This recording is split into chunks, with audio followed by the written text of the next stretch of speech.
Hi, my name is Mark Polton. I'm a real estate investor in the greater Charlotte, North Carolina area. I'm what you would call a no frills, no thrills real estate investor. If you're looking for somebody with a shiny car in the background, a nice studio office, or someone who's trying to sell you a $19.95 a month subscription to their newsletter, I'm not that guy. Check out a different channel. So I was reflecting upon something that my mentor, Bob Proctor, said one day, mostly in passing, and he basically said, anytime somebody asks you for help, you should help them out. Now, let me talk about what that doesn't mean before we get into what it means and why you should do it. What it doesn't mean is, hey, can you help me build my house for the next 6 months, and I'll just sit back and watch you do all the work and I'll supervise. I don't think that that's what it means. Um, and I encourage you to, if you're going to adopt this, and you should, start out with little things. Let me give you some examples. So I'm not on social media at all, but my wife is on Facebook, and we live in South Carolina. We have to pay for our own garbage, but all our homes are in North Carolina, which, it's provided with your property taxes. If somebody has to get rid of a washer, dryer, couch, or something bulky, usually they have to pay the garbage company a certain amount of money to come and pick it up, and sometimes we won't even do that, which means that they have to find a way down to the dump and pay for it there. I'm always taking my trailer to one of our homes, and I don't mind, and we may even be able to use it, but I'll just tell them, leave it out at the side of the curb. I'll come and pick it up. No big deal. If you want to come and put it in the trailer, even better. And I'll just take it to one of my houses and schedule it. Not really supposed to do that, but I'm not really too worried about it because the city actually never comes and picks them up.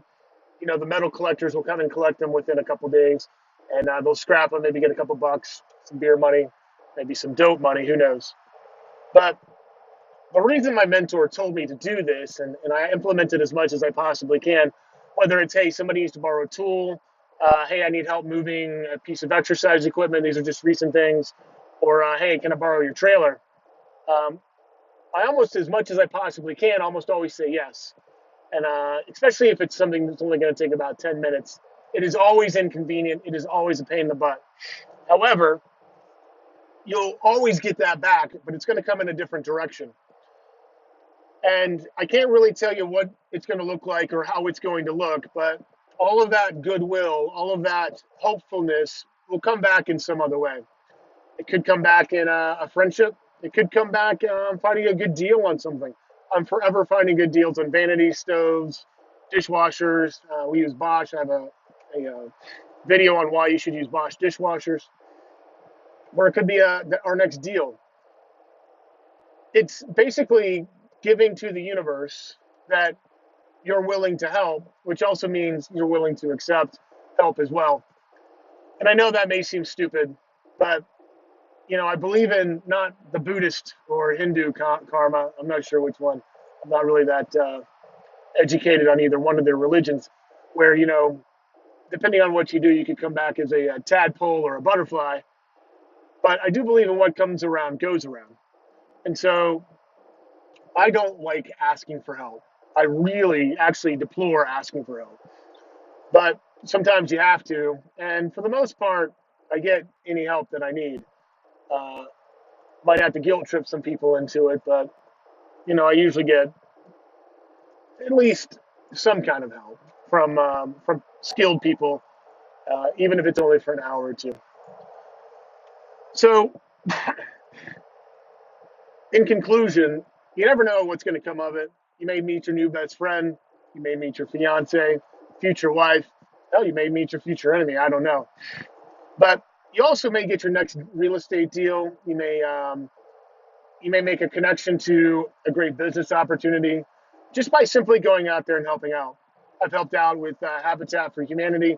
Haven't done that so much recently.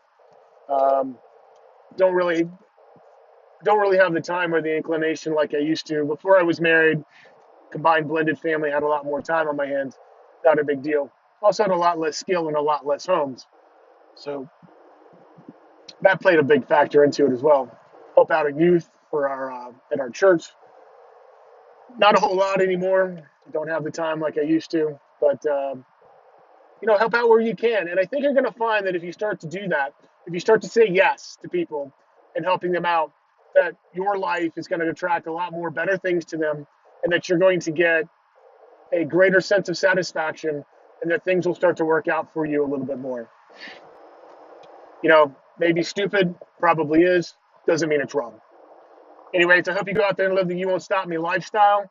I can tell you this, you will not stop me. Nothing is going to stop me. I'm going to reach financial freedom. It's really, really close, and I wish you success.